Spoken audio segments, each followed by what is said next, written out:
Então, a aula de hoje se chama Raízes Populares da Cultura Brasileira. Peço, então, a presença do professor Ariano, que irá fazer essa maravilhosa apresentação. Bem-vindo, professor, ao Sindicato dos Professores de São Paulo. Obrigado a todos vocês pela presença de vocês.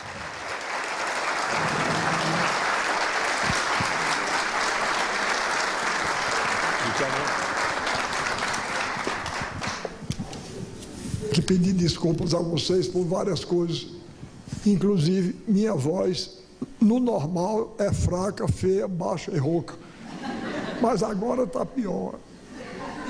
Eu não contava com esse clima maravilhoso de São Paulo. Cheguei ontem, de repente, uma queda de 8 a 9 graus. Eu nunca tive tanto frio na vida, eu acho, como ontem. E piorei muito, tanto que eu pedi às pessoas que falaram comigo antes que me poupassem um pouco, para ver se eu conseguia dar minha aula. Recebi com muita alegria o convite de vocês para vir aqui, porque eu me considero um pouco pretensiosamente. Eu meti na cabeça que o povo brasileiro tinha me encarregado a missão de defender a cultura brasileira. Eu, às vezes, fico com medo que o povo faça... Eu gosto muito de história de doido, não sei se é por identificação. Dizem que um doido, uma vez no hospício, cruzaram dois doidos. E um virou-se para o outro e disse: cadê a continência? O outro disse: continência por quê? Por que é que eu vou fazer continência para você? Ele disse: porque eu sou o imperador Napoleão Bonaparte. O outro disse: deixa de tua conversa, rapaz, tu és lá o imperador Napoleão. Quem foi que te nomeou imperador Napoleão? Ele disse: Jesus Cristo. O outro disse: eu? Então, eu fico sempre com medo que o povo brasileiro, quando eu começo a dizer, o povo brasileiro me encarregou da missão. Eu carreguei você de missão nenhuma. Mas hoje está melhor. Mas quando eu era jovem, o povo brasileiro tinha uma opinião muito ruim de si próprio. Eu não sei se vocês aqui passaram por isso, mas outra coisa, além da fala rouca, eu tenho um pigarro desagradável, mas eu vou tentar, quando no pigarro vier, eu pigarrei para fora para não estar incomodando. Hoje está até bem a minha situação lá em Pernambuco, mas eu fui secretário de Cultura do governador Arraes, e aí para mim era um problema, porque ele era rouco e pigarreava. E o pessoal pensava que eu estava imitando o patrão, que é a coisa mais feia do mundo, né? É a maior subserviência do mundo, até o pigarro do governador a gente imitar. Pois bem, então, quando eu era jovem, a opinião corrente é que o Brasil era um país de 4ª categoria e o povo brasileiro era um povo de 5ª categoria. De vez em quando esfregavam na minha cara. Tinha 2 países que eu tive que me policiar para não tomar antipatia. Se algum de vocês descer de algum desses 2 povos, me perdoe, mas eu me policiei, tive que me policiar, porque era a Suíça e a Suécia. De vez em quando me jogavam na cara que a Suíça era um país extraordinário, um país exemplar, e o povo suíço também, e o povo brasileiro não era. Isso não existe. Não existem povos exemplares, não. O ser humano é o mesmo em todo lugar e em todas as épocas. Eu digo, às vezes, brincando, que eu divido a humanidade em 2 categorias. De um lado estão os que concordam comigo e gostam de mim. Do outro estão os equivocados. Pois bem, um equivocado do Recife, outro dia, ele me chamou de Dom Quixote arcaico. Dom Quixote arcaico. porque diz que eu vivo esgrimindo numa luta inútil, porque já é uma batalha já perdida, contra os moinhos de vento da globalização. Em primeiro lugar, eu acho, com franqueza, que seria uma covardia muito grande a gente não enfrentar uma luta que a gente acha justa, somente porque acha que ela está perdida. Ah, não, eu brigo, eu só tenho outra virtude não, mas teimoso eu sou. Eu teimo. 300 anos e mais 2 dias, eu teimo, quando eu estou convencido de uma coisa. E depois eu disse, esse camarada é um incompetente, porque ele queria me insultar. E me comparou com o personagem que eu mais admiro, Dom Quixote. Eu acho Dom Quixote uma figura extraordinária, não é? Um camarada que procurava lutar a favor do que ele achava certo, era generoso, bom, todas as qualidades que vocês pensarem, ele tinha. Agora, tanto que eu acho que o Dom Quixote é um dos livros mais tristes que já foram escritos. A gente passa o tempo todinho rindo, lendo. Quando chega no fim, a gente está com vontade de chorar. Porque qual é a ideia geral que o Dom Quixote passa? Uma pessoa que seja inteiramente inocente, bom, justo, generoso, termina ficando grotesco, ridículo. Porque ele é desentendido pela maioria. Então, eu digo, isso é um incompetente, esse que me chamou de Dom Quixote arcaico. Mas então eu comecei a procurar que defeitos são esses tão graves do povo brasileiro, que a gente é um povo de segunda ordem ou de terceira. Olha, não existem nações exemplares, eu acabo de dizer. E normalmente, quando um povo tem uma qualidade, tem um defeito correspondente. Vocês vejam, por exemplo, eu sei, o nosso povo é indisciplinado, não é? É indisciplinado. Nós somos indisciplinados, de modo geral. Mas os povos muito disciplinados, muitas vezes, por causa dessa disciplina, coisas horríveis dão certo lá e não dão certo aqui. Nazismo, por exemplo, deu certo na Alemanha porque o povo era disciplinado demais. Aqui não dava não, porque a gente avacalha em pouco tempo, não é? Não é? Molière dizia uma coisa que eu acho, uma frase que eu acho ótima. Ele dizia, não existe tirania que resista a uma gargalhada que dê 3 voltas em torno dela. E é mesmo, vocês notam que os ditadores normalmente são muito sérios, de cara amarrada, vivem de cara amarrada. E o nosso povo brasileiro vive com as dificuldades que a gente tem. E vive tudo contente. É um povo de uma energia, não é? Tem uma arte de uma energia que me deixa orgulhoso e contente. É um povo, eu admiro muito. Vocês, não sei se vocês viveram as ditaduras, eu vivi as duas. Estou falando da ditadura de Getúlio Vargas e da ditadura militar. Mas, outra coisa, vou dizer uma coisa que talvez vocês não tenham pensado ainda. Estou falando da ditadura de Getúlio Vargas, mas eu tenho grande admiração por ele.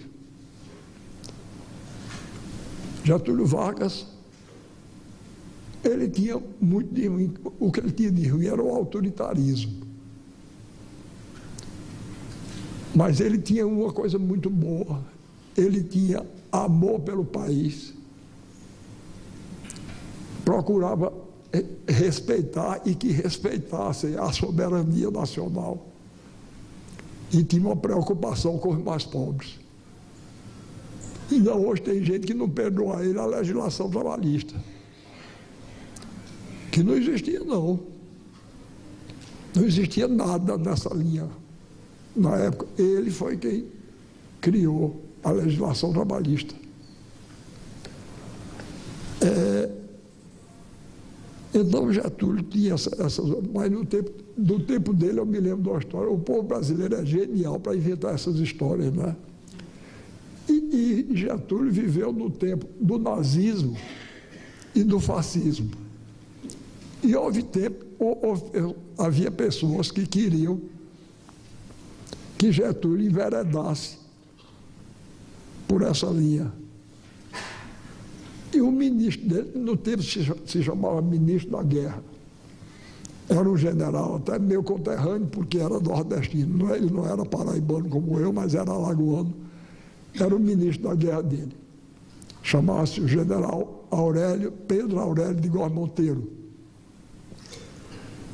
Então, o povo brasileiro inventou que o ministro da guerra nazista, da Alemanha nazista, convidou o ministro da guerra do Brasil, que era Góes Monteiro, e o ministro da guerra da Itália para irem visitar Berlim, para lá tomar conhecimento da organização e da disciplina das Forças Armadas alemães.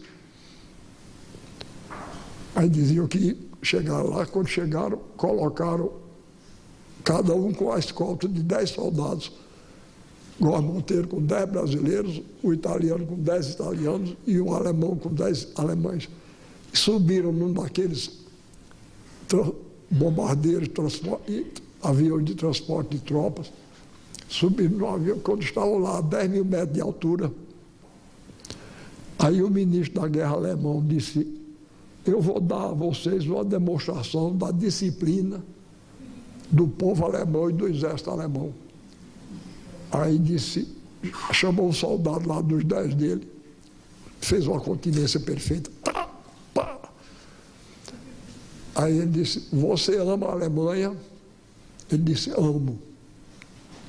Respeita o nosso Führer Adolf Hitler? Respeito. Pois então pule de cabeça aí, sem paraquedas. O soldado pulou. Aí o italiano sentiu-se mal, chamou dele: você ama a Itália? Amo. Respeita o nosso Dulce Mussolini? Respeito. Então pule de cabeça. O italiano pulou. Aí Góes Monteiro chamou o brasileiro. Pá, fez lá uma continência lá. Aí ele disse: você ama o Brasil? Amo. Respeita o nosso chefe nacional, Getúlio Vargas? Respeito. Então pule de cabeça sem paraquedas. Ele disse: mas é possível, 9 horas da manhã tu já estás bêbado, Góes. E é verdade, ele gostava mesmo. É possível, 9 horas da manhã, Góes Monteiro já está bêbado. Não, nada. Pois bem, então, quer dizer, isso é a gargalhada do povo brasileiro. E não resistiu muito, não. Agora, infelizmente, ele foi deposto, mas ele não foi deposto pelo que ele tinha de ruim, não.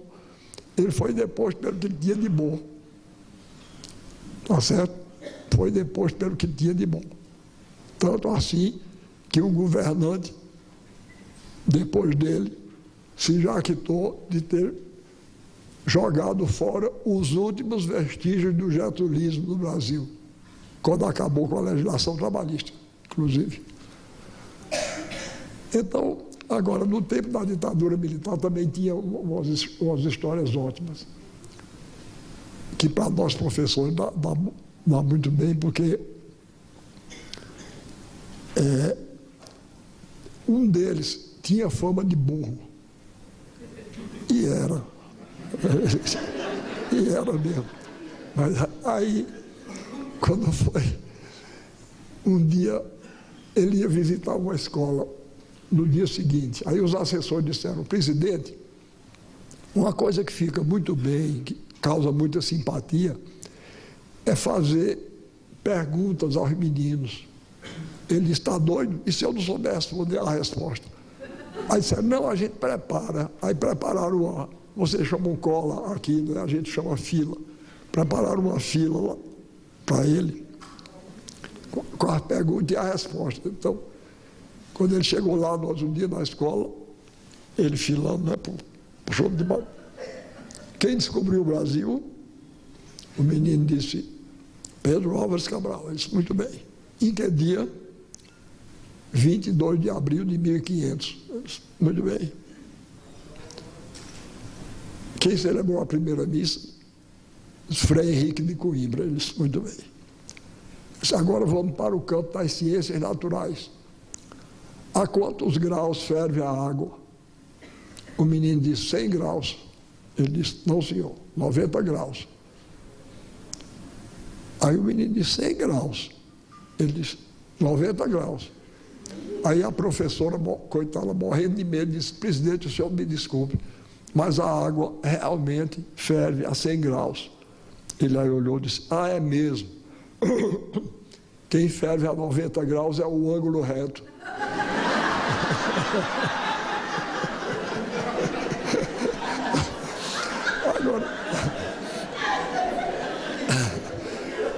Agora vocês imaginem, olha, o sujeito que inventou uma história dessa é um gênio, não é? É um gênio. Agora, eu fico admirado, porque essas histórias correm o Brasil, da Amazônia ao Rio Grande, e ninguém descobre quem é o gênio, não é? Que inventa essas histórias. Eu acho o povo brasileiro é extraordinário para essas coisas. Contavam dele também, outra muito boa. Disseram que ele viajou um dia para a Europa e foi viajar de trem da Espanha para a França. E ele estava no mesmo vagão com Picasso, não é? O grande pintor espanhol, e com Stravinsky, o grande músico russo. Aí eles estavam no vagão, quando foram passar a fronteira da Espanha para a França, todos os três estavam sem documentos. Aí foram presos. Aí Picasso disse, olha, não me prendam não, porque eu sou o pintor Picasso. Você não prove. Picasso disse, me deu aí uma folha de papel e uma caneta, né? Ele aí desenhou uma tourada assim rapidamente. Aí olharam e disseram, Picasso mesmo, pode ir, está solto. Aí Stravinsky disse, por isso não, porque eu sou o grande compositor Stravinsky. Disse, prove. Ele pegou, traçou uma pauta assim, botou as primeiras notas da suíte Petrústica, daquela grande música de Stravinsky, muito conhecida. Aí disseram, é Stravinsky mesmo. Aí ele disse, não, então me solta, porque eu sou o presidente do Brasil. Disse, então prove. Ele aí sentou-se na cadeira, pensou 40 minutos. Aí disse, não me ocorre nada. Aí disseram, pode soltar, é ele mesmo.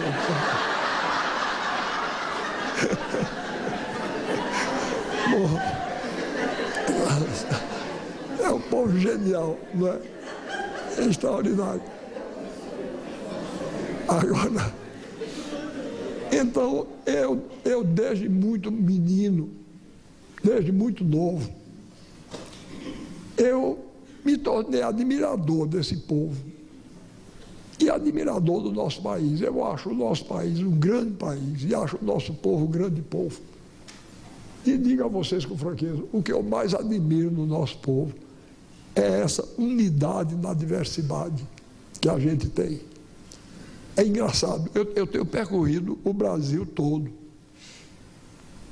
da Amazônia ao Rio Grande do Sul, do Nordeste até Cuiabá, Palmas e até o Centro-Oeste. E encontrado o mesmo povo. Eu fui outro dia para Curitiba.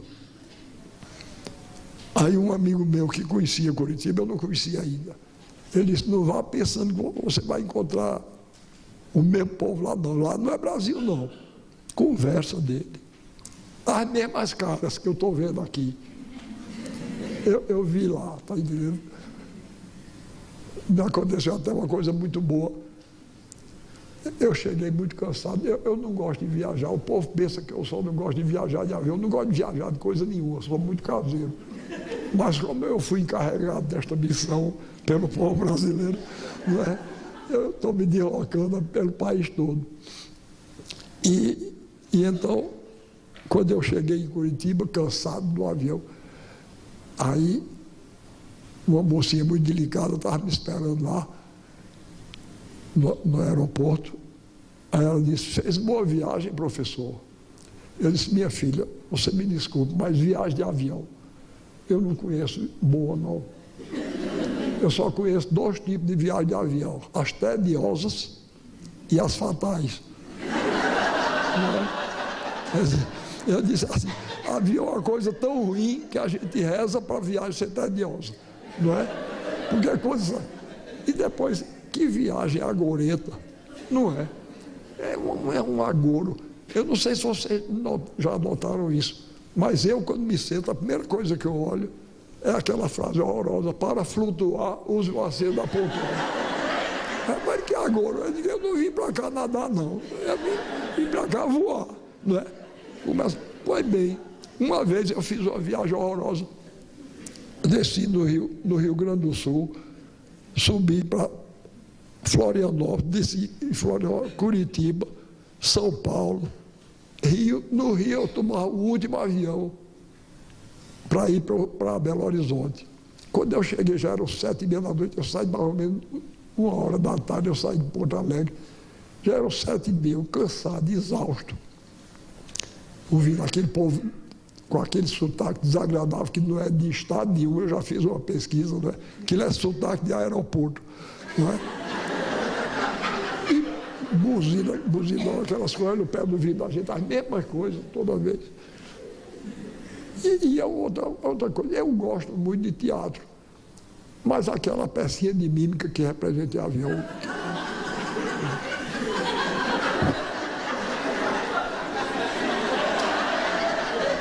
insuportável. E diz em português, depois diz em inglês. É horrível. Eu não sei como é que tem gente que faz isso por prazer. Eu me encontro às vezes, está passeando, isso é passeio. Passeio é a pé, por um lugar bonito, descansado, simpático. Aquela coisa maquinizada, padronizada, horroroso. A mesma comida. E outra coisa, a gente vai tudo engavetado, né?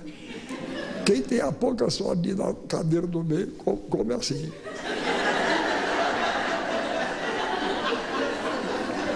É horrível, eu tenho horror. Aí eu digo, a gente reza para a viagem ser tediosa, né? Mas dessa vez eu viajando, quando eu cheguei no Rio, o último avião que eu ia tomar, eu tomei. Quando eu entrei, me sentei, lá estava lá a frase de agouro: para flutuar. Aí eu tirei a vista, botei a poltrona para trás assim. Quando eu olhei para cima, sabe o que tinha escrito? Bolsa para sobreviver na selva. Então, que coisa maravilhosa. É uma coisa maravilhosa. Viagem divertida. Agora, eu tenho um azar para essas coisas. Eu não sei se isso acontece com vocês. Eu não vou na casa de ninguém, convencer ninguém a fazer coisa nenhuma. Mas na minha casa, de vez em quando, baixa uma pessoa para me dizer o que é que eu devo gostar, o que é que eu devo fazer, o que é que eu devo ler. Olha, eu não sei o que é isso, não. Que falta de sorte. Uma vez, vocês não vão acreditar, uma mulher foi na minha casa e disse assim: eu vim hoje aqui lhe dizer um bocado de coisa que você não vai gostar. Eu disse: então não diga. Não custa nada. Você já sabe que eu não vou gostar. Aí ela disse: eu não sei se vocês sabem, mas eu fui professor de filosofia da arte há muito tempo. E uma das coisas que eu mais me encanta, uma das coisas que mais me encantavam e me encanta ainda hoje, é que o povo brasileiro gosta muito de rir. e gosta de fazer rir, não é? Eu gosto de rir, gosto de fazer rir. Você não sabe como eu fico contente quando eu digo essas besteiras que vocês acham graça. Eu fico contente. Pois bem, então eu sempre fico procurando a essência do cômico. Por que é que determinadas histórias são cômicas e outras não? Por exemplo, tem uma história famosa no Nordeste, eu não sei se aqui em São Paulo vocês conhecem, dos dois cegos que foram dar um passeio de bote. É dessas histórias maravilhosas que o povo brasileiro inventa. Aí diz que eram dois cegos. Um era muito forte, mas era cego dos dois olhos. O outro tinha um olho bom, mas era quase paralítico. Aí um dia um convidou o outro, disse, vamos dar um passeio de bote. O outro disse, está doido, rapaz, a gente desse jeito. Ele disse, não, você que é forte, rema, e eu que tenho um olho, eu vou ali no leme. Né? Aí ele, está certo, então vamos. Aí no domingo saíram no bote, o forte remando, e o que tinha o olho lá. Quando ele já estava longe da praia, o cego forte deu uma puxada no remo e o remo escapuliu e furou o único olho bom. Aí quando furou o olho bom, ele disse assim, pronto. Quando ele disse pronto, o outro pessoa que tinha chegado desembarcou. Agora, vocês me digam por que é que a gente acha graça numa história desgraçada dessa. É uma história horrorosa, não é? Só tem catástrofe. E a gente ri. Então, eu vou ver se em 2 minutos eu explico a vocês, de acordo com a teoria aristotélica, Aristóteles, que inteligência prodigiosa era ele. Então, ele definiu o cômico como sendo uma desarmonia de pequenas proporções e sem consequências dolorosas. Para que definição perfeita. Uma desarmonia. O cômico é uma arte do feio, do desarmonioso. Não é? A caricatura é uma arte do cômico, porque ela é uma arte do feio. Ela trata, tanto que é muito difícil caricaturar uma mulher bonita. Agora eu, coitado, sou um prato. Eu já fui caricaturado de todas as maneiras que vocês possam imaginar. Eu tenho uma coleção de caricatura em casa. E uma vez, inclusive, eu passei por uma decepção danada. Eu estava dando aula no curso de arquitetura. Eu ensinava estética, filosofia da arte, em vários cursos, inclusive no de arquitetura.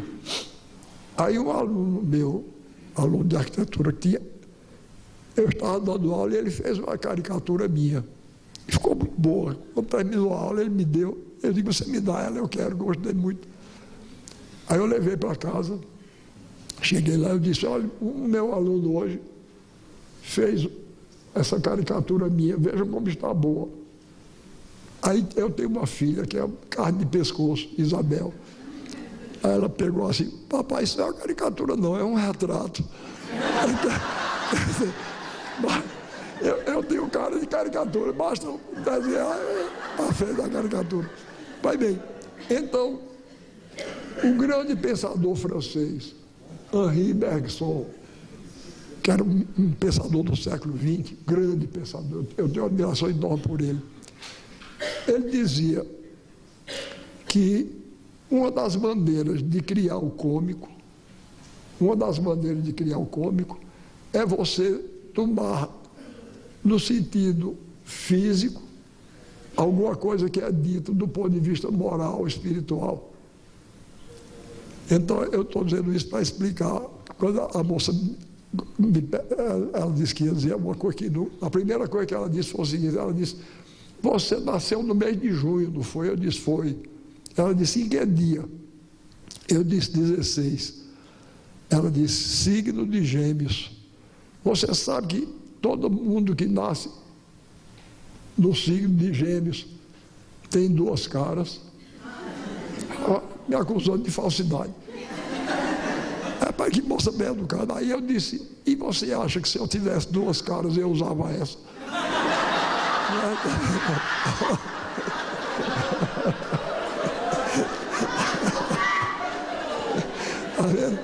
Quer dizer, eu fiz exatamente isso que Bergson dizia, não é? Eu fingi que estava tomando no sentido físico, alguma coisa que era dita no sentido moral. Ela estava me acusando de ser falso. Disse, você tem duas caras. Aí eu tomei no sentido, se eu tivesse duas, eu não usava essa de jeito nenhum. Pois bem, então, vai muita gente na minha casa me converter. E tem uns adeptos, porque o avionismo, hoje eu chamo assim, porque está se tornando uma verdadeira fé. O avionismo. Tem muita gente que vai me converter, sabe que eu não gosto de avião, vai me converter ao avionismo. Um dia eu ia fazer uma viagem do Recife para Salvador e eu ia de carro. Aí lá foi um adepto do avionismo, foi lá na minha casa, mas eu soube, repare, que inconveniente, ele tem nada com isso, né? Eu soube que você vai daqui para a Bahia, de carro, e vou. Você sabe que hoje, estatisticamente está provado, que dá mais desastre de carro do que... Repare que me agorando, não é? Dá mais desastre de carro do que de avião. Eu disse, olha, eu vou dizer uma coisa a você. Disraeli, primeiro-ministro inglês, da Rainha Vitória, Disraeli foi um dos homens mais inteligentes da época dele. E ele dizia que tem 3 tipos de mentira. A mentira comum, a mentira deslavada e a estatística. Eu disse que era a mais grave de todas, não é? Aí eu digo, você começa com enrolada. Eu quero saber o seguinte, estatisticamente está certo, pode dar mais desastre de carro do que de avião. Eu quero saber o seguinte, pegue 50 desastres de avião e 50 de carro e veja quem foi que teve mais sobrevivente. Não é? É isso aí, o que eu quero ver é isso aí. O negócio de se estatisticamente dá mais, eu quero lá saber disso. Pois bem, aí ele não ficou satisfeito, não. Disse, mas rapaz, você vai aí num carro, nessas estradas, o carro cai num buraco, você é capaz de morrer. Aí eu disse, pior é avião, para onde ele vai, o buraco acompanha.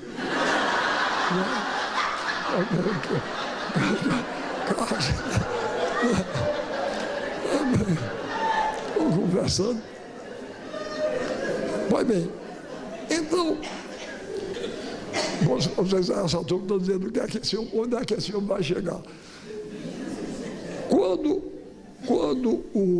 o governador Eduardo Campos me chamou para ser seu secretário de Cultura, eu disse a ele, uma coisa que eu vou repetir, eu tinha 2 encantos na infância. Um era a leitura, o outro era o circo.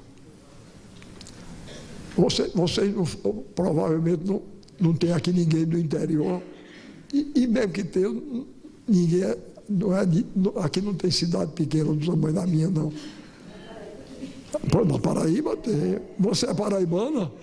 Ah, muito bem, de onde? Boqueirão, conheço. Dei uma aula lá há pouco tempo. Junto do açude, não tem um açudão grande, conheço. Pois bem, então, assim que eu me alfabetizei, eu comecei a ler. E eu tenho pena dos jovens de hoje. Eu tenho pena. Às vezes me perguntam o que é que a gente pode fazer para... Eu disse, eu não sei não. O que eu posso dizer é isso, é que eu aprendi a ler, gostei, e ainda hoje Outro dia um jornalista me perguntou se eu tinha o hábito da leitura. O hábito não, eu tenho a paixão da leitura. Eu tenho vício. Hein? Eu tenho vício, que é pior. É um pouco de vício também. Porque eu leio todo dia, isso é um negócio de vício mesmo, né? Mas eu leio por prazer. Não leio por dever, não. Eu leio por prazer, porque eu gosto de ler. Agora mesmo eu trouxe para matar o tédio do avião, trouxe um livro de Chekhov, um livro de contos. Que contista maravilhoso, que contista extraordinário. Oh, que alegria. E contos que eu não conhecia. Com 84 anos não conhecia esses contos de Chekhov. Conheço muita coisa dele, mas peguei esses contos novos para mim. Beleza. Então, a leitura, vocês não imaginam a alegria que eu tinha. Eu ia para a escola de manhã e de tarde eu me deitava na cama, abria um livro, era como se um mundo novo se abrisse diante de mim. Que coisa boa! Que coisa boa! Imediatamente eu comecei a achar os escritores são meus heróis. Né? São umas figuras extraordinárias que criam essas coisas tão boas para mim. Aí comecei a querer me tornar um deles. Foi isso que eu acho que me tornou escritor. É muito bom. Ler é muito bom. Pois bem, o outro era o circo. Quando dizia, chegou o circo, já, o mundo já ficava melhor. Tá certo? Porque eu ia... Às vezes as pessoas me perguntam, você prefere o teatro ou o circo? Para mim não tem diferença, não. Inclusive porque as primeiras peças de teatro que eu vi na minha vida, eu vi no circo. O circo chegava e ensinava peça de teatro, que eu achava linda, deviam ser horríveis. Tinha um chamado O Terror da Serra Morena, ainda hoje me lembro da emoção que tive. Outro chamado A Ladra, um dramalhão desgraçado. Era uma história de uma mãe dedicada e o filho dava para ladrão. E quando descobriu que o filho tinha roubado, ela confessava que tinha sido ela, assumiu. E eu digo, um sujeito ruim, desgraçado, um filho, mas que sujeito miserável. Aí ela dizia, ela dando bom conselho a ele, meu filho, não faça isso não. Se seu pai fosse vivo, o que ele não ia pensar? Ele disse, meu pai já morreu, e se morreu, o diabo que o carregue. Eu dizia, meu Deus, esse homem não pode acabar bem. Umas ideias horrorosas dessas. Era cada dramalhão cabeludo, mas eu gostava. E também as moças, as equilibristas do arame, que eu achava lindas, deviam ser horríveis, coitadas, mas eu achava lindas. Com aquele saiote de bailarina, né, com a sombrinha na mão. E eu disse, meu Deus, me apaixonei por várias. Era uma coisa... Isso, e sobretudo, e o palhaço. Eu tinha uma admiração pelo palhaço. O palhaço que alegrou minha infância chamava-se Gregório. E eu gostava tanto dele que, se vocês um dia tiverem ocasião de ler o discurso com o qual eu tomei posse na Academia Brasileira de Letras, vocês vão ver uma homenagem minha lá a Gregório, como uma das pessoas mais importantes da minha formação. Eu invejava Gregório demais, eu queria ser palhaço. Aí quando Eduardo Campos me chamou, eu disse, é agora. Aí eu fundei um circo. Tá certo? Fundei um circo. Com cantores, músicos. Eu disse a ele, eu não quero assessor político, não. Vejam bem, não tenho nada contra a política, não. E estou muito preocupado com essa ideia que os meios de comunicação estão espalhando de que político equivale a gente ruim. Que tem político que a gente ruim, a gente sabe. Mas tem muito político que a gente boa. E outra coisa, a política, quando é praticada como deve ser, é uma coisa muito séria. É a arte do bem comum. Não é? Então, não vamos, pelo amor de Deus, não vamos ficar com má opinião, generalizar uma má opinião por causa de uma minoria de ladrões indignos do cargo que exerce. Pois bem, então, Mas o caso é que eu não precisava de assessor político, eu queria assessor artista para fundar meu circo. E fundei meu circo, tá certo? Fundei meu circo e estou percorrendo o estado de Pernambuco todo. Eu traria ele hoje com muita alegria aqui, mas eu não posso, porque fica muito dispendioso. Então, eu vou mostrar através de figurinhas. Mas eu quero começar, porque eu luto muito, desde que eu comecei a me entender de gente. Eu luto, não sei se vocês já notaram, mas existe o ato de ver. Tem dois momentos. Tem um momento de avistar, que esse é fácil, a gente avista muita coisa. E tem um momento de enxergar. Esse é mais difícil. E às vezes a gente não enxerga exatamente porque estão na cara da gente, fica comum e a gente não nota o disparate que é aquilo. Então,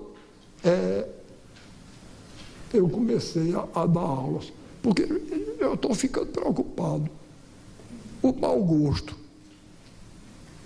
o gosto médio dos meios de comunicação de massa estão se tornando comuns. A gente já está habituado. A gente está perdendo a capacidade de se indignar com o que é feio e o que é errado. Olha, agora mesmo está passando, eu vejo novela. Você acha novela coisa importante que a gente tem que ver. Faz parte. Está passando uma novela que é até boa, mas na música de entrada tem um verso. Repare que coisa. Diz,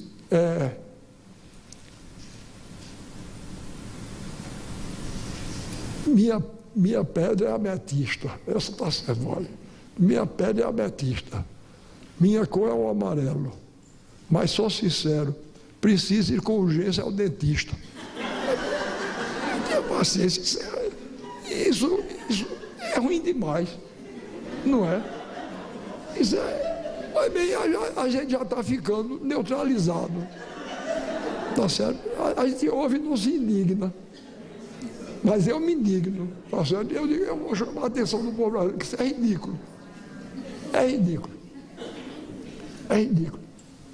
E outra coisa, eu não sei se vocês já notaram, está ficando natural. Inclusive, estão chamando os compositores brasileiros que fazem música americana. Dizem que fazem música jovem. Coitado dos jovens. Uma música de péssima qualidade. E o pessoal dizendo que é música jovem. Inclusive, outro dia vieram e vem jogar na minha cara. Diz que eu sou arcaico. E é claro que eu sou arcaico, eu tenho 84 anos. Agora, burro não sou não. Tá certo? Ninguém vem e eu nem tem mau gosto. Aí vieram outro dia comigo dizer que eu era arcaico, porque estiveram aqui há uns 3 ou 4 anos os tais dos Rolling Stones. Aí o camarada veio dizer, mas você é contra a música jovem, porque eu falei mal. Eu digo, mas jovem? Jovem por quê? Um bando de velho minhoqueiro, da minha idade, né? Feios que são uma desgraça. E com a mesma gesticulação. E eu já não aguento mais aquele. Todo mundo, os que tocam guitarra, tocam sempre fazendo assim. Isso não existe não. Isso é uma coisa ridícula. Vocês pegam qualquer banda de rock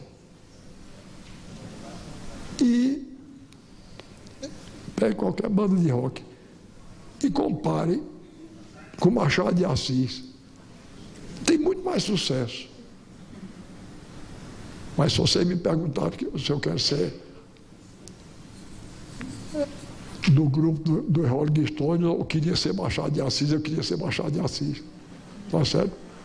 Porque aquele ali, daqui a 2 séculos, ninguém vai nem saber quem são os Rolling Stones. E Machado de Assis vai estar vivo. Euclides da Cunha vai estar vivo. Carlos Drummond de Andrade vai estar vivo. Vila Lobos vai estar vivo. Tá certo? Então, esses são autores de êxitos. Tem muito menos sucesso, muito menos. Mas eu duvido que nenhum artista verdadeiro procure o sucesso e não o êxito. Duvido muito. Bom, então organizei o meu circo e vocês que são paulistas vão me desculpar algumas coisas, porque às vezes vou falar mal aqui de alguma coisa de São Paulo. Então, a primeira coisa que eu quero mostrar a vocês, Alexandre, eu queria ver o cartaz. Pronto. Isso foi um cartaz de uma exposição feita aqui em São Paulo, no Museu de Arte de São Paulo.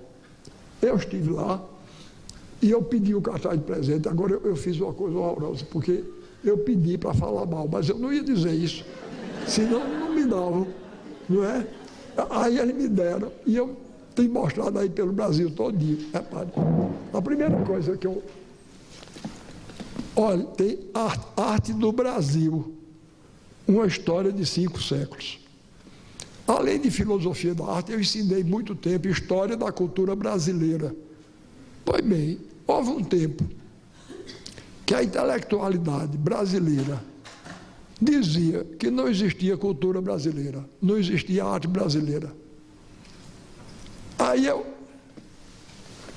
não botaram, veja, é o primeiro preconceito aí, quando diz arte no Brasil, para não dizer arte brasileira. Estou entendendo?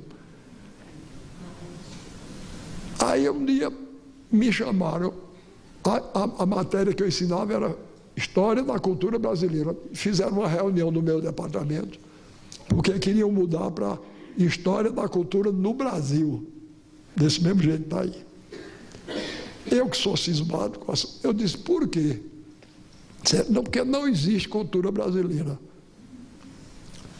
Eu digo, não existe. Por que não existe? Porque a cultura brasileira é apenas um episódio da cultura ocidental. Eu disse, mas isso não significa que ela não exista, não. A cultura francesa também é um episódio da cultura ocidental. E você vai negar que Molière é um grande dramaturgo francês. A obra de Molière só podia ser escrita na França. O Dom Quixote só podia ser escrito na Espanha. Existe cultura espanhola, existe cultura francesa. Por que é que não existe a brasileira? Então, aí eu vou mostrar a vocês, vou dar uma demonstração clara de que existe isso. São episódios da cultura ocidental, todas elas. Mas existem. Tem sua fisionomia própria, peculiar. Então, eu vou botar uma música e eu vou pedir para ver se algum de vocês identifica de que país é essa música. Alexandre, bota aí a música.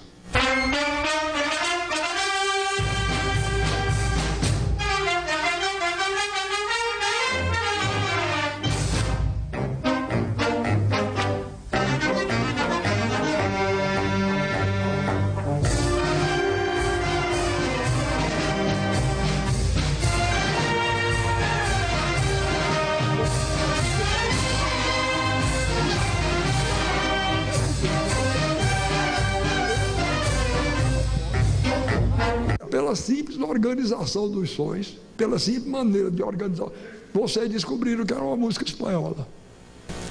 Essa música é profundamente espanhola. Eu, quando ouço, eu vejo uma arena de touros, vejo um toureiro, vejo o touro, bate de novo que eu vou representar.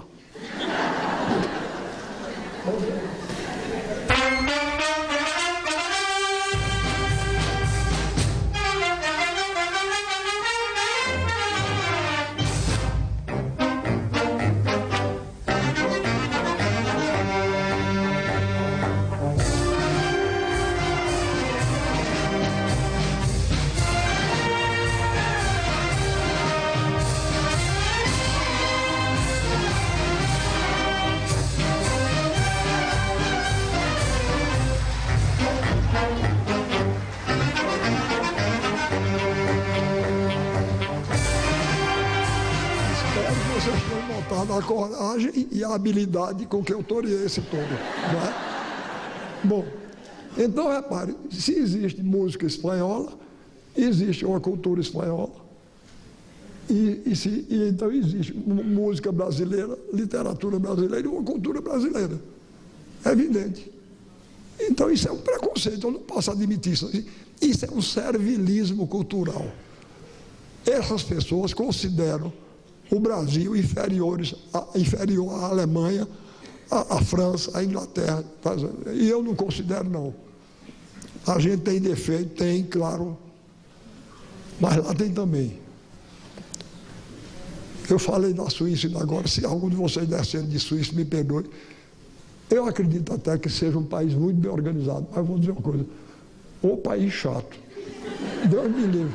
Eu não queria morar lá, não. Eu agradeço a Deus ter me feito nascer no Brasil. Um amigo meu foi passar um tempo lá. Olha, um direito natural, eu não sei se vocês me entendam bem. Eu tenho uma peça chamada Farsa da Boa Preguiça, onde eu digo, há uma preguiça com asas, outra com chifre e com rabo. Há uma preguiça de Deus e outra preguiça do diabo.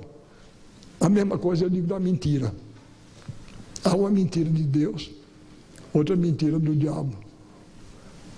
Eu sou do lado da mentira de Deus, que é a criação da imaginação, não é? Essas histórias que eu contei do povo brasileiro são verdade, não são mentira, mas são maravilhosos. Os que aqui eu quero, não é por vaidade que eu quero, é somente para saber se quem aqui viu ou leu o Alto da Compadecida, levanta a mão. Pronto. Aquilo é uma mentira enorme, não é? Vocês já pensaram, um cangaceiro caindo numa história como aquela da gaitinha, se ele for com a história daquela para um cangaceiro verdadeiro, ele leva uma facada que passa o resto da vida morrendo, não é? Não é de jeito nenhum. Então é uma mentira, então é essa mentira que eu gosto muito, então, muito de mentiroso. Do mentiroso que mente não para prejudicar os outros, mas por amor à arte. E eu minto. Eu confesso a vocês, eu minto por necessidade. Tá certo? Eu minto. Não é uma coisa que prejudique ninguém, não. Mas eu vou dizer, eu recebo muita carta. E eu não tenho tempo de responder a tudo, não. Eu estou com 84 anos. Ainda tenho um livro para escrever, não dá tempo, não. Aí eu encontro, às vezes, com as pessoas, a pessoa recebeu minha carta, eu digo, recebi e respondi. Mentira. É mentira. Mas tá, pois bem. Aí eu digo, aí eu calunio o correio.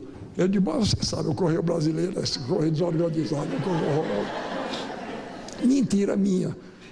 Eu nunca mandei uma carta para não chegar. Agora, o correio, nem na Suíça, o correio manda carta que a gente não escreve.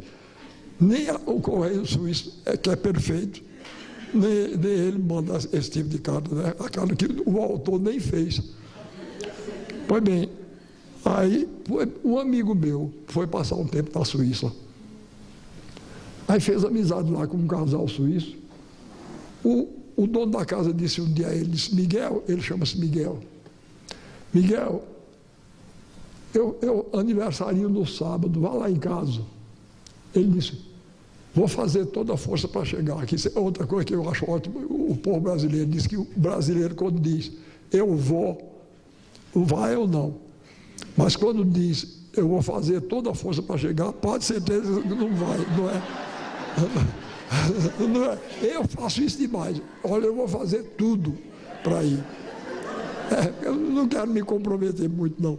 Pois bem, aí ele disse, eu vou fazer tudo para ir. Aí não foi. Não foi. Quando foi uns 5 dias depois, encontrou o amigo.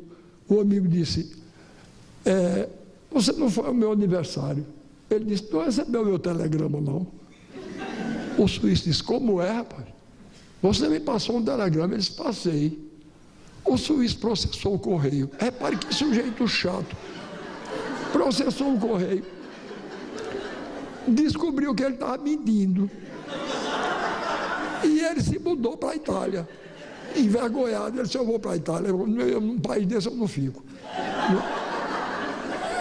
Vocês imaginam.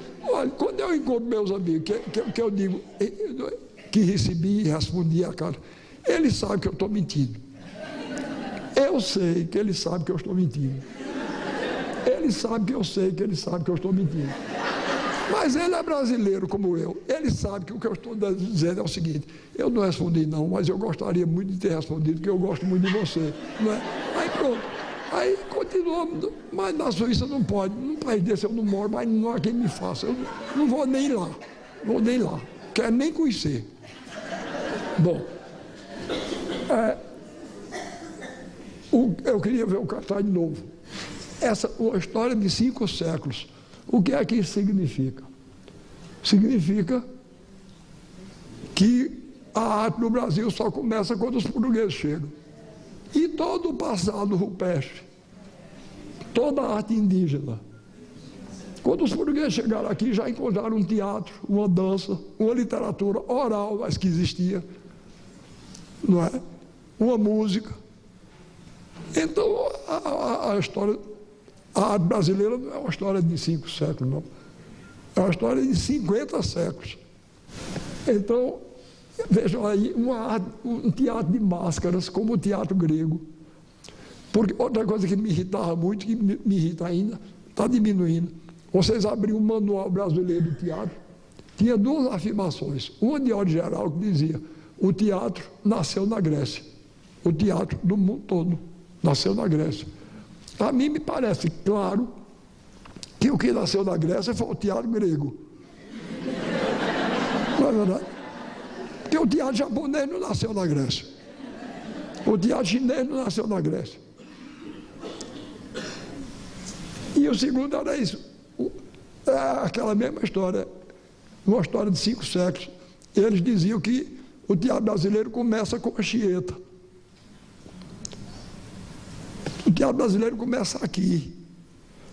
Os jesuítas trouxeram uma contribuição importantíssima. Mas o teatro brasileiro começa aqui. Passe aí, Alexandre. Olhe que beleza. Isso é um desenho que integra um livro escrito por um antropólogo brasileiro do século XVIII. Infelizmente, olha, uma vez eu estava aqui em São Paulo, dando uma aula numa universidade. E eu disse: a universidade brasileira ensina de costas para o país e para o povo. E é verdade. Eu disse que eu vou provar a vocês. Tinha cerca de 2.000 estudantes lá. Aí eu disse: eu vou fazer um teste com vocês. O maior filósofo alemão do século XVIII foi Kant. Quem já ouviu falar aqui em Kant? Não, eu perguntei lá, aqui não precisa dizer não. Viu? Aí eu disse: quem já ouviu falar? Praticamente os 2.000 levantaram. Eu disse: não precisa ter lido o livro dele, não.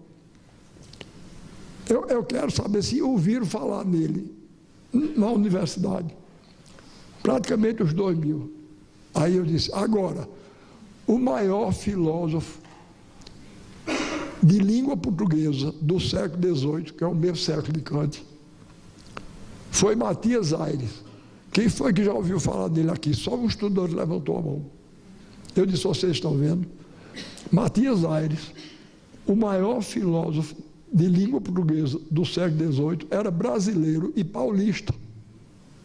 Enquanto todos vocês já tinham ouvido falar em Kant, só aquele companheiro ali ouviu falar em Matias Aires. Aí eu perguntei a ele: companheiro, você ouviu falar de Matias Aires como? Você leu alguma coisa dele? Ou ouviu falar em classe? Ele disse: não, senhor, é porque eu moro numa rua que tem o nome dele. É sério.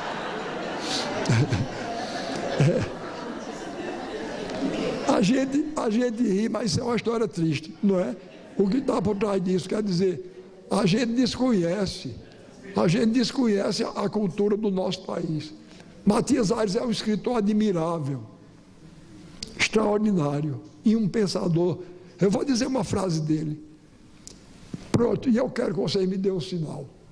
Se vocês não gostarem, permaneçam como estão. Mas se gostarem, me dêem um sinal, para eu ver que eu não estou errado. Repare que beleza, que reflexão maravilhosa e como ele maneja bem a língua portuguesa. Ele diz o seguinte: que são os homens mais do que aparências de teatro? A vaidade e a fortuna governam a farsa desta vida. Ninguém escolhe o seu papel. Cada um recebe o que lhe dão. Aquele que sai sem fausto nem cortejo, e que logo no rosto indica que é sujeito à dor, à miséria, à aflição, ao sofrimento, este é que representa o papel de homem. A morte que está de sentinela, numa das mãos guarda o relógio do tempo, na outra a foice fatal, e com esta, de um só golpe certeiro e inevitável, fecha a cortina, dá fim à tragédia e desaparece. Não é uma beleza?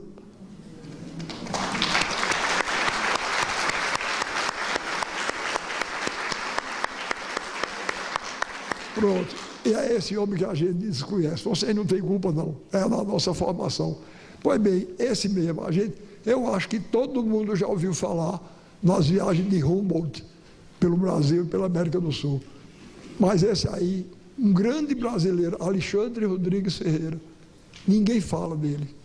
Nem nas nossas escolas, nem nos colégios, nem na universidade. E, no entanto, fez esse livro, é uma beleza. O livro dele chama-se A Viagem Filosófica, até o nome é bonito, A Viagem Filosófica. E ele levou artistas com ele e documentou esses dois personagens do teatro indígena. Vejam que beleza, inclusive com as roupas. É aquilo que eu digo, eu não gosto de teatro realista, não. Eu gosto que os personagens de teatro se vistam como personagens. Olha aí, repare que beleza de roupas. Se você recortarem aquela roupa ali, você recortarem, é pintado em palha. Se vocês pegarem aquilo, botarem no moldura, fica um belo quadro abstrato. Não é? Mondrian ou Volpe gostariam muito. Às vezes, as pessoas que não têm uma convivência muito diária com a arte dizem a mim: eu não gosto de pintura abstrata porque eu não entendo. Eu digo: eu me admirava só você entendesse. Porque a pintura abstrata não quer dizer nada, não é? O que é que aquela roupa quer dizer? Não quer dizer nada. São duas rodas pretas, um vermelho dentro, né? Sobre um amarelo belíssimo, e a combinação ficou bonita. Mas não quer dizer nada, não, é evidente. Passa, Alexandre. De propósito, vejam bem, eu tenho um amigo aqui de São Paulo, e eu estou a cavaleiro para dizer o que vou dizer, porque ele escreveu um belo artigo. Eu dei uma aula uma vez aqui em São Paulo, e ele escreveu um belo artigo sobre a aula, ele estava presente, e ele aí disse que eu tinha falado na menos brasileira das cidades. Eu disse a ele: não seja injusto com sua terra. O São Paulo que você frequenta talvez queira ser uma versão de segunda ordem de Chicago ou de Nova York, mas você deu um mergulho no São Paulo profundo e verdadeiro, que você vai encontrar uma cidade tão brasileira quanto o Recife ou Salvador, ou o Rio. E olha aí, isso aí é um espetáculo paulista, essa fotografia de lá. Eu botei de propósito que é um teatro de máscaras, como o teatro indígena, está vendo? Mostrando a herança indígena na nossa cultura. E é um teatro de mitos, personagens, tipos. Passe, Alexandre. Bom, agora isso aí eu botei porque o nosso país precisa se enxergar. O nosso país, o nosso povo precisa enxergar o nosso país e se enxergar a si mesmo. Uma grande figura da intelectualidade brasileira, outro dia, declarou a meu respeito que me admirava pela minha tenacidade e coerência em defender a cultura brasileira, mas ele preferia a americana. Eu disse: pois aceito meus pêsames. Não é? Me me mostre nos Estados Unidos um escultor dessa raça aí. O Aleijadinho é um escultor de importância mundial, tá certo? Ele não perde para Miguel Ângelo, não, nem de longe. É muito forte. Eu não sei se vocês já viram, eu tive essa sorte, eu conheço o Santuário de Congonhas, não é? Com 12 estátuas em pedra, esculpidas pelo Aleijadinho no século XVIII. E essa maravilhosa obra arquitetônica. Olha, um dos maiores escritores franceses do século XVIII, André Malraux, ele fez um livro maravilhoso chamado Museu Imaginário. É muito bom porque ele pegou os museus do mundo inteiro, as obras artísticas do mundo inteiro e organizou num livro, de acordo com o gosto dele. E o Aleijadinho está lá. Tá certo? Passa, Alexandre. Bom, agora, eu que não tenho muito juízo, um dia eu li uma frase de um grande escritor brasileiro, um grande brasileiro, chamado Alceu Amoroso Lima.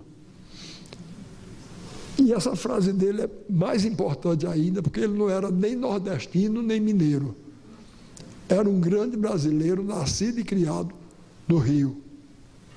Mas ele disse o seguinte: do Nordeste para Minas corre um eixo que não por acaso segue o curso do Rio São Francisco, o rio da unidade nacional. A esse eixo o Brasil tem que voltar de vez em quando, se não quiser se esquecer de que é Brasil.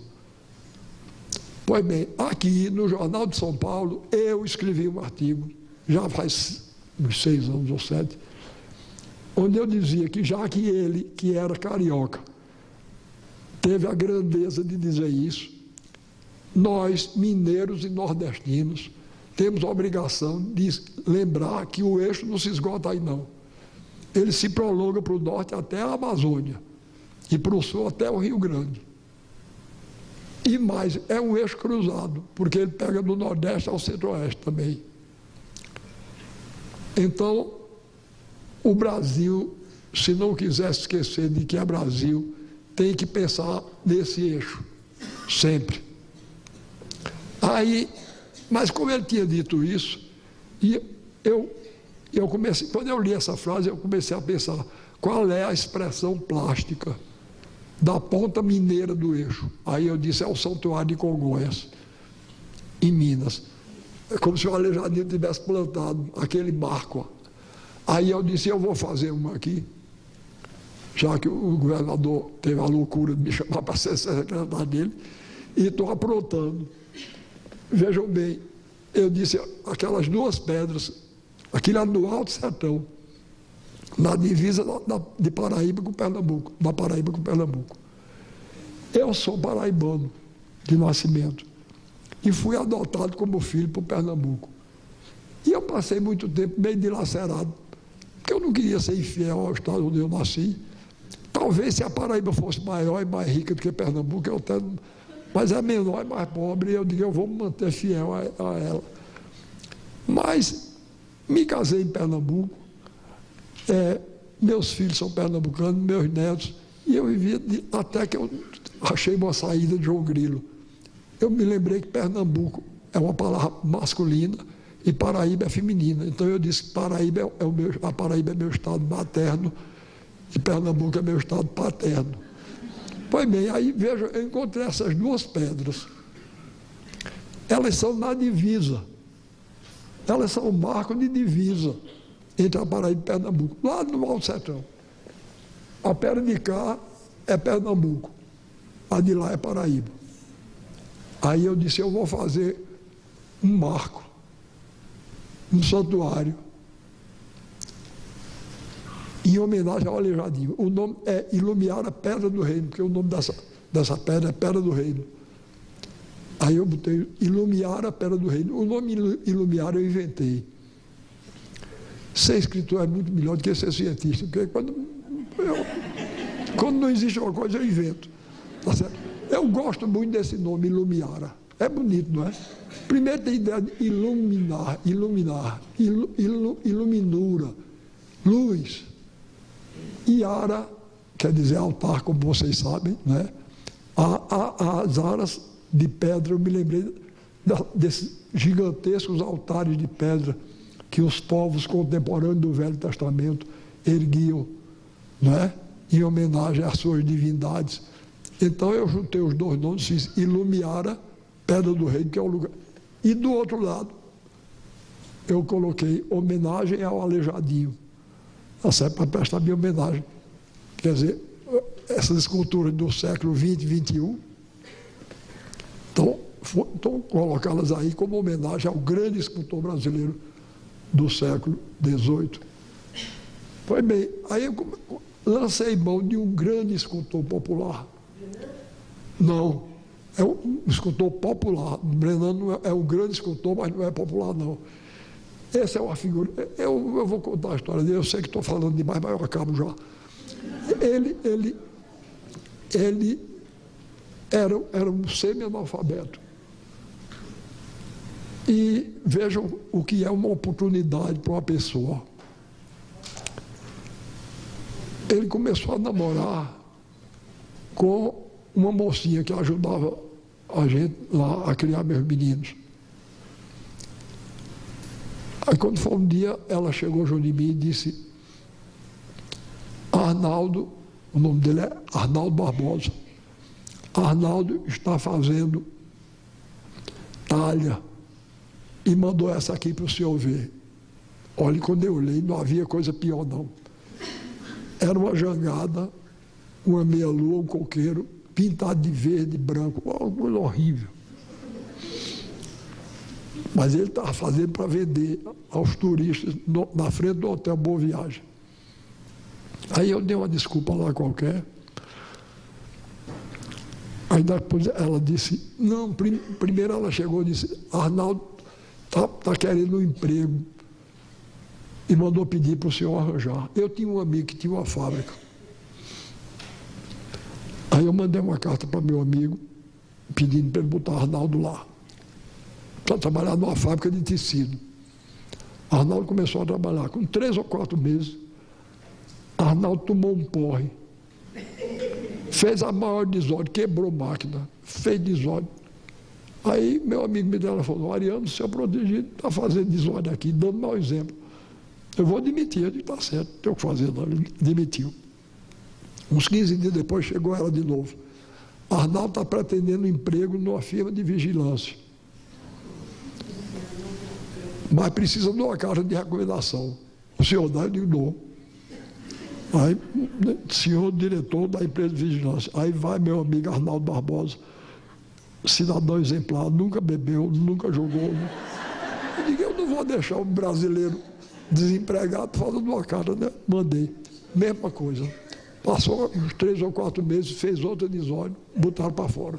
Aí foi que ele começou a fazer as talhas. Aí ficou lá vendendo talha, mas... Aí depois passaram-se alguns meses, aí Arnaldo mandou um desenho que ele tinha feito para eu ver. Aí quando ele tinha visto um filme horroroso chamado Sansão e Dalila, com a afinada Elizabeth Taylor. Aí ele se impressionou com a figura do Sansão e fez um desenho de Sansão. Não podia ser pior, não. O sujeito, o bíceps vinha aqui, a cintura fina, bota, só faltava o S aqui para ser um super-homem. Eu nunca vi um corpo. E junto do Sansão, um leão horroroso. Mas do outro lado, para equilibrar o leão, ele fez um bicho que não existe. Vejam como a mentira é necessária à arte. Uma onça com asas. Aí eu mandei chamá-lo. Aí eu disse, olha, Arnaldo, esse Sansão, isso é péssimo. Não vale nada. Isso não é você, não tem nada a ver com você, não tem nada com o Canhotinho, que é a terra dele lá. Esse leão é horroroso. É o Sansão horroroso. Mas esse bicho aqui é muito interessante. Por que você não faz talha desse jeito, faz aquelas porcarias. Ele disse, se eu fizer isso, eu não vendo. Aí eu disse, quanto é que você ganha vendendo essas talhas? Eles ganham mais ou menos uns 300 cruzeiros por mês, era no tempo do cruzeiro. Aí eu disse, pois, nesse tempo eu era diretor do Departamento de Extensão Cultural da Universidade Federal de Pernambuco. Eu digo, pois a universidade vai contratar você para fazer talha desse jeito aqui, que você gosta e acha, e inventou. E você incorpora, cada obra que você fizer, incorpora ao patrimônio da universidade, a gente estava organizando um museuzinho lá, e eu lhe dou 300 cruzeiros por mês. Pronto. Aí ele começou a fazer talha. Aí eu disse a ele, Arnaldo, mais importante do que talha é a escultura em 3 dimensões. Passa a fazer, ele começou a fazer escultura. Resultado, nunca mais bebeu, nunca mais fez desordem. Ganhou o primeiro prêmio do Salão Estadual de Pernambuco, com escultura em madeira. Aí depois que ele já estava solto na madeira, fazendo obra de grande dimensão, eu digo, agora eu vou dizer uma coisa, os grandes momentos de escultura no mundo inteiro são feitos com pedra. Vamos trabalhar em pedra? Eles vamos. Foi bem, foi autor dessa maravilha aí, está vendo? Vejam, é um santuário enorme, erguido no meio do templo. É a coisa mais surrealista do mundo. Lindo, doido. Passa. Olha, eu não tenho mais inveja da França, não. Pode ficar com o rodãozinho dela. Né? Que eu acho isso aí melhor do que aquele pensador. Vá, passa. Talvez são esculturas de santos. É uma enorme circunferência. Eu dividi o hemisfério do sagrado e o hemisfério do profano. Passa, Alexandre. É pedra ou argila? Hein? É pedra ou argila? Pedra, granito. E são estátuas gigantescas, 3,5 metros de altura. Olha, Santana, olha aí, essas são as esculturas centrais, está vendo? Eu tenho o Cristo Rei no meio, Nossa Senhora e São José. São José entrou por 2 motivos. Primeiro, por ser o marido de Nossa Senhora. E segundo, porque é o padroeiro do município, São José do Belmonte. Passe, Alexandre. Olha que beleza. São Pedro. Passe. Santo Antônio. Sim, eu botei, nos santos homens, eu botei 2 santos judeus, São João e São Pedro, e um ibérico, português no meio. E são os 3 santos mais populares. Santo Antônio, São João e São Pedro. E do lado das mulheres eu botei também 2 judias, Santana, Santa Madalena, e no meio Santa Teresa, que era espanhola, que é mulher da minha grande e especial devoção, porque ela era santa e era escritora. Então, eu já estou acabando, mas então eu chamei músicos, dançarinos, e organizamos um espetáculo. O nosso circo chama Circo da Onça Malhada. Tem uma enorme onça pintada no cenário, porque eu acho a onça o animal mais brasileiro, mais bonito da fauna brasileira. E eu chamei onça malhada, porque nós somos um povo malhado, né?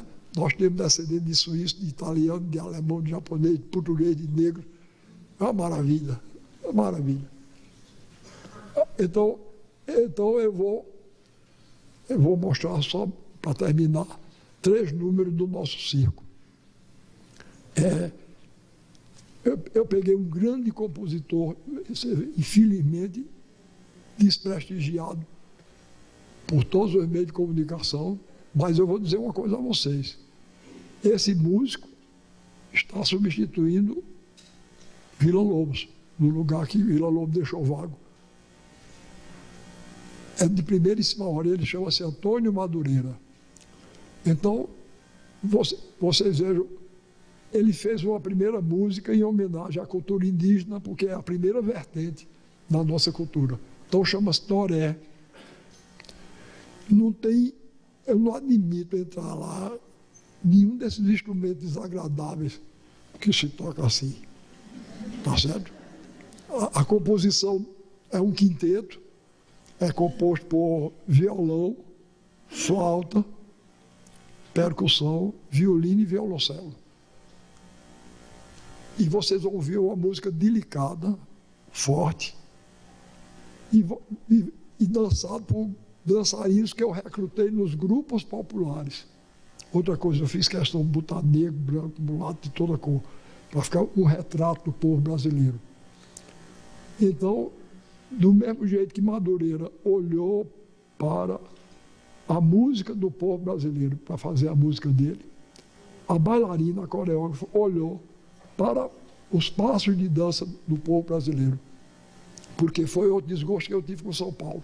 Uma vez eu cheguei aqui, abri o jornal, estava o retrato de um grupo de jovens que se propunham a renovar a dança brasileira. Sabe como era o nome do grupo? Street Dance. Para renovar a dança brasileira. Olha, está uma coisa demais. Até nos nomes. Eu não aguento mais, não. Estão considerando os nomes brasileiros nome de segunda classe. Se algum de vocês tem nome estranho, não me perdoe. A culpa não é de vocês, não. Não é nem do pai. Isso é uma lavagem cerebral que a gente sofre desde menino. E que eu acho que é minha missão chamar a atenção para isso. Outro dia eu cheguei na Universidade Federal de Pernambuco, dei uma aula, os jovens fizeram uma filazinha assim, para pedir autógrafo. Aí chegou uma moça junto de mim, eu disse, como é seu nome, minha filha? Ela disse, Ruedja. Eu disse, como é que se escreve? Ela disse, W-H-E-Y-D-J-A, Ruedja. Pois não, para Ruedja. Atrás de Ruedja tinha outro. Eu disse, como é que você se chama, minha filha? Ela disse, Ruemita. Eu disse, e como é que se escreve? Ela disse, W-H-E-M-Y-T-T-A.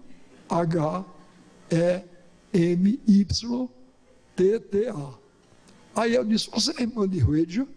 Ela disse, como foi que você adivinhou? Agora, o melhor de... Olha, você imagina se era difícil eu adivinhar uma coisa dessa.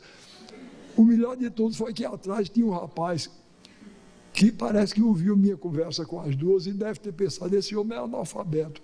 Porque quando chegou a hora dele, eu disse, como é seu nome? Ele disse, Hugo, H-U-G-O.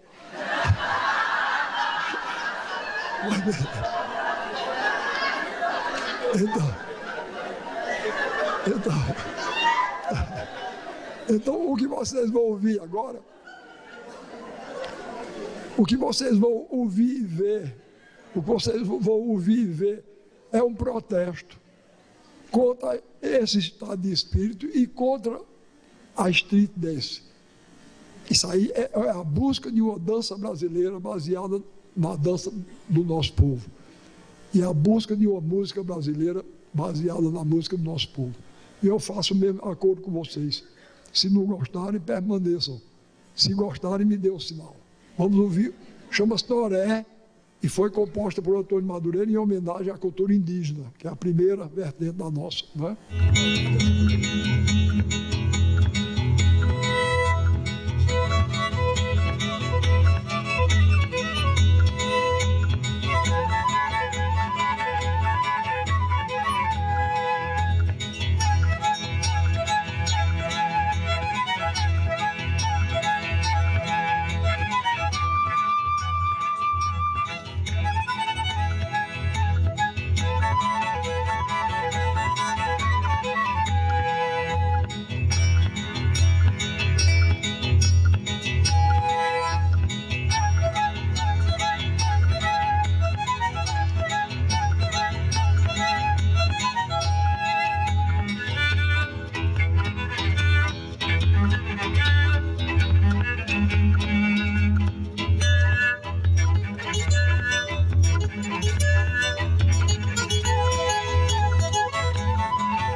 A segunda música é uma homenagem à vertente negra africana da nossa cultura.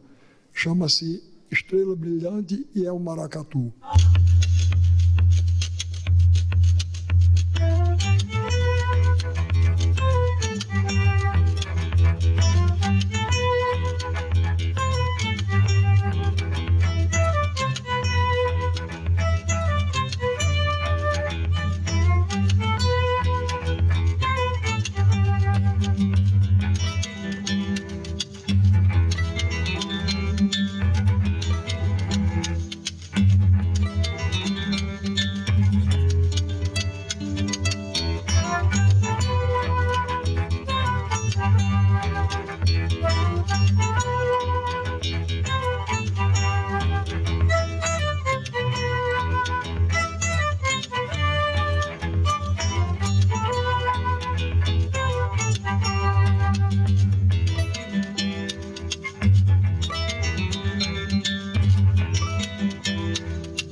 Então, mostramos homenagem à vertente indígena, à vertente negra, e agora vou mostrar uma música onde a vertente ibérica, a negra e a indígena já aparecem fundidas. Essa música, esse tipo de música foi desenvolvido nos grandes centros urbanos brasileiros, Recife, Salvador, Rio, etc. Chama-se machixe. E eu chamo a atenção de vocês para a beleza e a graça da jovem negra que faz o solo nessa dança. Viu? Vejam que beleza.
Alexandre Nóbrega, meu querido genro e assessor, veio aqui me avisar que dispõe aí de uma coisa que eu quero mostrar a vocês.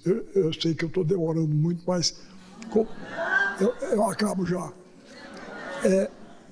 Eu falei a vocês que de vez em quando me visitam pessoas para me converter, me visitam pessoas para me converter a determinadas coisas. Já foi gente querendo me converter, já foi gente na minha casa, veja que coisa indelicada, vai na casa do escritor dizer que eu não escreva mais livro não, que o livro está ultrapassado. Isso é coisa, eu vou entrar, eu chegar, olha, você não vai ser médico não, que a medicina está ultrapassada. Isso mas na minha casa vai às dúzias. Pois bem, aí foi um jovem músico, até meu parente, e foi me converter, me avisar que eu estava ficando arcaico, né? E que, porque é engraçado, de um certo tempo para cá eu noto que as pessoas tomam cuidado de não dizer certos nomes diante de mim. Velho e velhice, por exemplo, ninguém diz, mas pode dizer, eu não me incomodo não, eu tenho orgulho. Chegar aos 84 anos assim, animoso e bem-humorado, isso é uma façanha e eu me orgulho.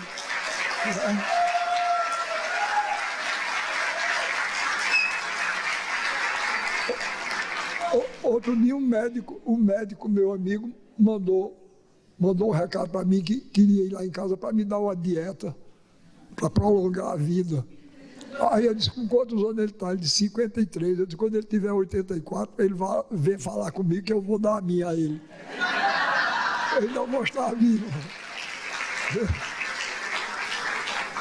Pois bem, aí esse rapaz foi preocupado, falando com um sotaque esquisito.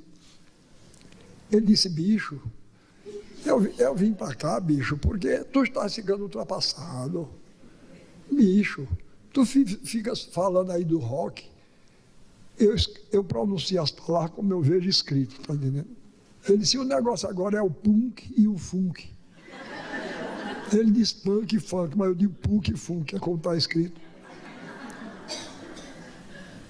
Aí, outro dia eu fui dar uma aula no colégio, cheguei lá, estava uma faixa. No dia do estudante, o colégio tal oferece a seus alunos uma aula show do professor Ariano Suassuna. Eu disse, tira a faixa, senão não dou aula. Eu não dou aula show, não. Eu dou aula espetáculo. Na minha terra, show é uma interjeição de espantar galinha. Tá certo? Não dou, não. Aí,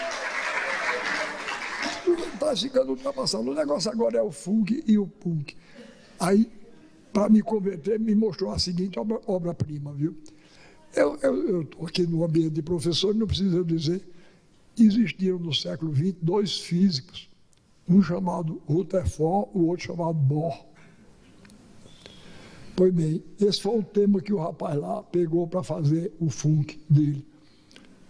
Ele pegou a guitarra assim para me mostrar, aí pegou, começou. Rutherford, bó. Rutherford, bó. Rutherford, bó. Modelos atômicos, Rutherford, bó. Aí, veja que coisa imaginosa. Toda parede espera um prego. Toda parede espera um prego. Toda parede espera um prego. Rutherford, bom. Rutherford, bom. Agora, vejam a novidade da segunda estrofe, viu? Um cavalo morto é um animal sem vida. Um cavalo morto é um animal sem vida. Um cavalo morto é um animal sem vida. Rutherford, bom. Rutherford, bom.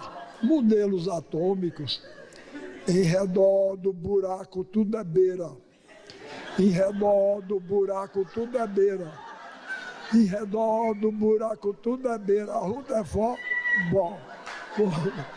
Aí, agora, o melhor que eu achei foi porque existe uma profissão estranha aí, agora chamada DJ, não é? Pois bem, dois DJs, um dos quais atende pelo nome de Jacaré Banguela. Eu dei uma aula, foi até aqui em São Paulo, e eu contei essa história e cantei essa música. Aliás, faltou a primeira estrofe, eu me esqueci no momento. Aí eles fizeram. Agora, quando fazem uma crítica a mim engraçada, aí eu gosto, tá certo? E eles me pegaram e me botaram para participar. Aí botaram num tal de YouTube que tem aí na televisão. Pois olhem lá, o funk de Suassuna. Tem lá. O funk de Suassuna já está com não sei quantas inserções. Eu estou até pensando em deixar esse negócio de escritor para me tornar um cantor funk. Porque as edições do meu livro não chegam nem a um décimo dos acessos lá. Então, me diz Alexandre que tem aí, eu vou mostrar a vocês. Porque esse eu achei graça, ficou interessante. Vejam lá. Mas outro dia, foi da minha casa me converter um jovem. Eu não me lembro se era Punte ou Funde. Ou era Punte ou era Funde. Um desses dois. Aí ele foi da minha casa me convencer. Ele disse, você fica falando mal do rock, mas olha, você precisa se ligar, rapaz. Isso já está ultrapassado. Agora nós estamos no funk, no funk. Aí ele resolveu cantar para mim, para me convencer. Vejam que beleza. Luta só.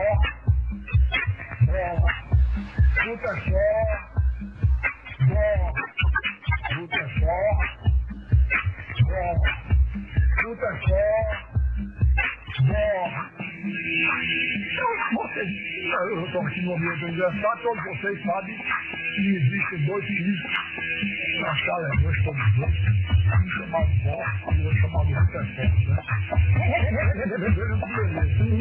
Um cavalo morto é um animal sem vida.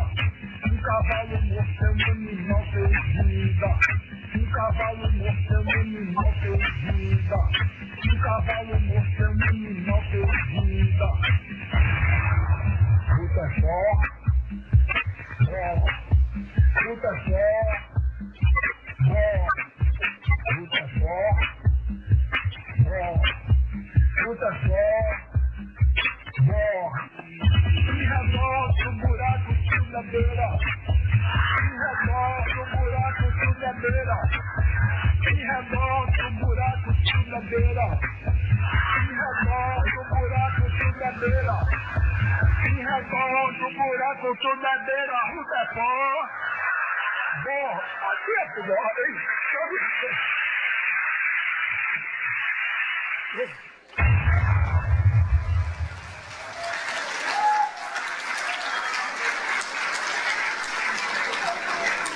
Eu estou pensando seriamente em abandonar esse negócio de escritor. Vou seguir uma carreira de cantor funk nessa idade.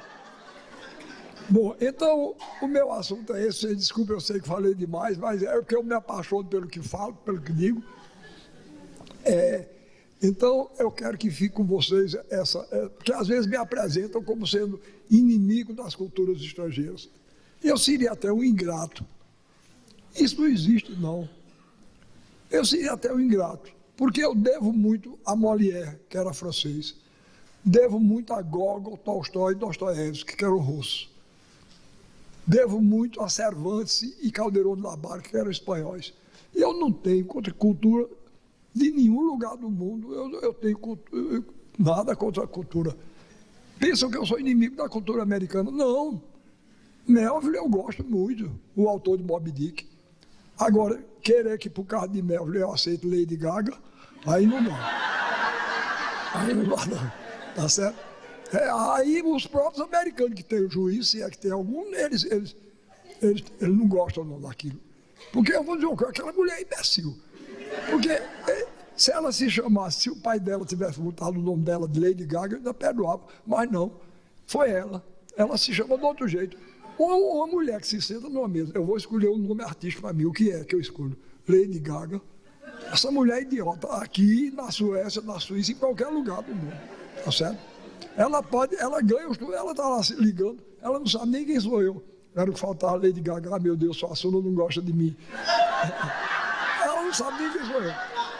Mas eu não tenho poder político, tenho poder econômico, mas eu tenho uma língua afiada da peste. E as pessoas como Lady Gaga e outros vão ouvir desaforo meu. Eu não digo até eu morrer, não, que eu não pretendo morrer. Mas elas vão, até eles morrerem, vão ouvir desaforo meu, até eu mesmo que não ouço. Então, eu não tenho contra nenhuma cultura, hostilidade nenhuma. Eu procuro valorizar a nossa.